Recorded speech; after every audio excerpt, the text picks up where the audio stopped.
Јас сум Нина Шерифовска, директорка на Парк Резиденс, директор на фондацијата Енвер Маличи, кои се дел од групацијата Маличи Груп.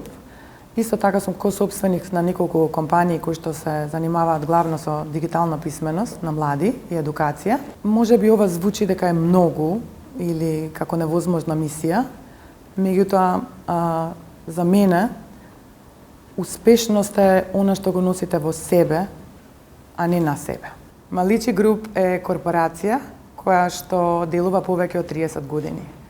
Брои некаде околу 500 вработени во 12 различни компании и тоа е она кое што може би направи, да кажам, посебни. Делуваме во повеќе земји, Македонија, Косово, Албанија, Хрватска и Германија.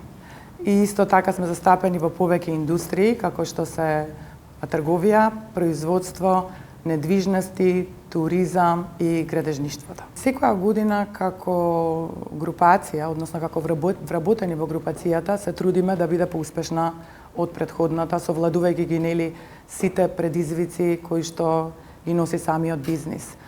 Меѓутоа, морам да кажам дека и родовата еднаквост, односно застапеноста на жената во управувачкиот врв, значи не можам да тврдам нормално, бидејќи има многу предуслови кои што треба да се исполнат за да имаме еден балансиран, да кажам, балансирано присуство, односно родова еднаквост. Меѓутоа, како корпорација се трудиме да тоа го балансираме колку што можеме повеќе. Секогаш компанијата наша и давала предност на жената.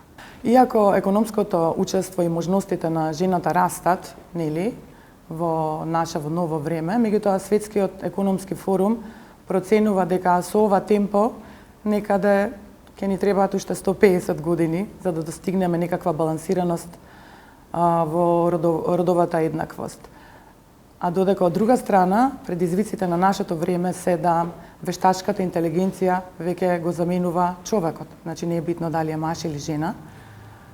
Утре ќе биде едно работно место ќе го води робот. Така да оваа дигитализација која што е, да кажам, предизвик на ова време, ќе ги менува работите понатака многу рапидно. Економското учество на жената беше особено погодено за време на пандемијата. Се заради грижата на семејството, едукацијата на децата, која што знаеме дека во тоа време се одвиваше од дома, така да жената беше приморана да нејзиното економско присуство го, да кажам, стагнира или многу индустрии беа погодени, а особено жената за време на пандемијата, како што е туризмот, како што е малопродажбата и многу жени мора, да кажам, да се откажат од своето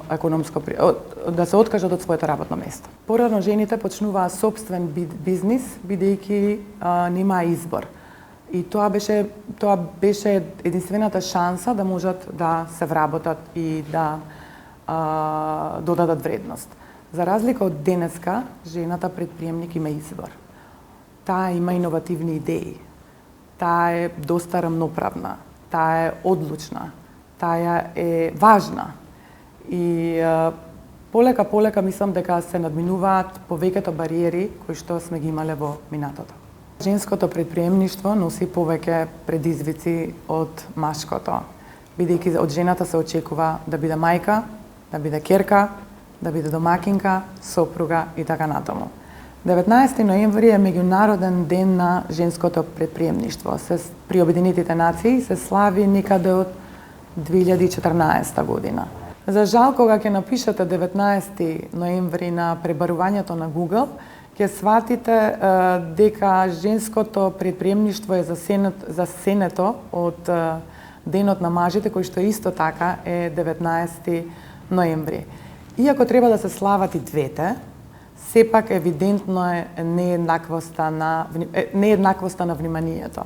Главната мотивација кај жените е секако автономијата и флексибилноста, додека кај мажите е различна.